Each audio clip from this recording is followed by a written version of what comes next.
इनके दो भाई महासचिव हैं, इनका पुत्र प्रदेश अध्यक्ष है। कौन से समाजवाद की बात करते हैं, परिवारवाद की बात करते हैं।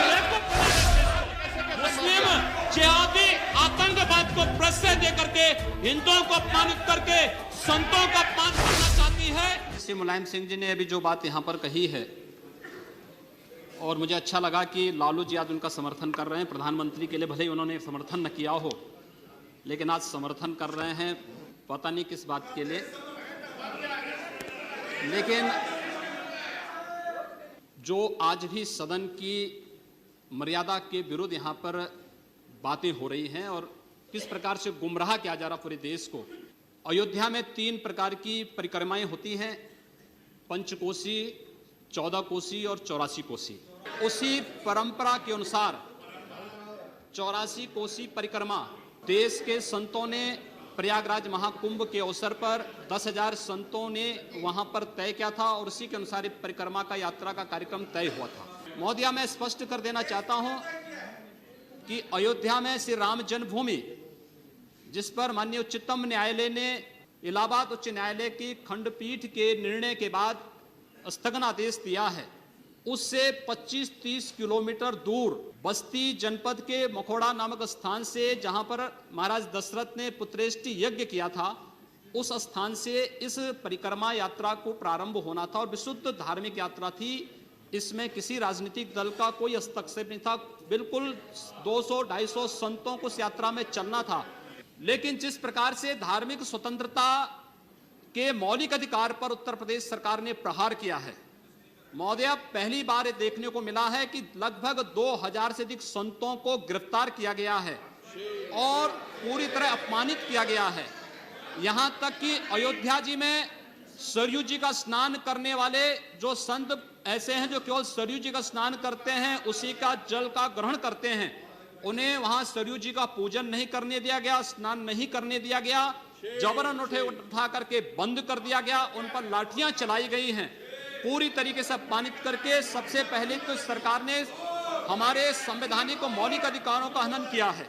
जहां तक स्थगन आदेश की बात है, मैं याद दिलाना चाहूंगा, इस देश के अंदर सेकुलरिज्म के नाम पर राजनीति करने वाले उन सभी दलों को 1994 में कांग्रेस नेतृत्व की ही सरकार ने सुप्रीम कोर्ट में एक शपथ पत्र दिया था और ये कहा था कि अगर तय हो जाएगा कि अयोध्या में विवादित जो ढांचा था, वह ढांचा किसी हिंदू मंदिर या स्मारक को तोड़ करके बनाया गया है, तो हिंदू भावनाओं के अनुरूप कार्य होगा। आखिर यह साबित हो चुका है। अयोध्या में 30 सितंबर 2010 को इलाहाबाद उच्च न्यायालय की लखनऊ खंड पीठ की पूर्ण पीठ ने जो फैसला दिया है, उसमें तीनों जजेस ने एक स्वर से कहा है कि विवादित भूमि ही राम जन्मभूमि है, और जब विवादित भूमि राम जन्मभूमि है तो फिर उसके लिए कानून बनाने की मांग इस देश का संत समाज कर रहा है, कोई पाप नहीं कर रहा है। हम अपने हक को मांग रहे हैं और हम यही मांग कर रहे हैं कि अयोध्या में राम जन्मभूमि पर भव्य मंदिर का निर्माण होना चाहिए, कानून इस सरकार को लाना चाहिए, क्योंकि सुप्रीम कोर्ट में शपथ पत्र कांग्रेस नेतृत्व की सरकार ने उस समय दाखिल किया था और उसी क्रम में हम मांग कर रहे हैं। और संतों को उनके हकों से वंचित किया जा रहा है, उनके धार्मिक यात्रा को प्रतिबंधित किया जा रहा है, उन्हें अपमानित किया जा रहा है। किस समाजवाद की बात मुलायम सिंह जी कर रहे हैं, किस संविधान की बात कर रहे हैं? ये समाजवाद है। स्वयं राष्ट्रीय अध्यक्ष हैं, इनके 2 भाई महासचिव हैं, इनका पुत्र प्रदेश अध्यक्ष है। कौन से समाजवाद की बात करते हैं, परिवारवाद की बात करते हैं? बेवकूफ बना रहे देश को, ये केवल देश को बेवकूफ बनाने का कार्य कर रहे हैं और बेवकूफ बना करके समाजवाद के नाम पर समाज को बेवकूफ बना करके सेकुलरिज्म की ध्वजियां उड़ा रहे हैं। 30 दंगे उत्तर प्रदेश के अंदर हो चुके हैं। हर दंगे में हिंदू प्रताड़ित हुआ है, हिंदू जेल में बंद हुआ है, और ये सरकार परंपरा की बात करती है। किस परंपरा की बात इस सरकार कर रही है? क्या आतंकवादियों के खिलाफ दायर मुकदमों को वापस लेना कौन सी परंपरा का हिस्सा है? ये सरकार उत्तर प्रदेश के अंदर जिस प्रकार से सरकारी जमीनों को कब्रिस्तान के नाम पर आवंटित कर रहा है, कौन सी परंपरा का हिस्सा है?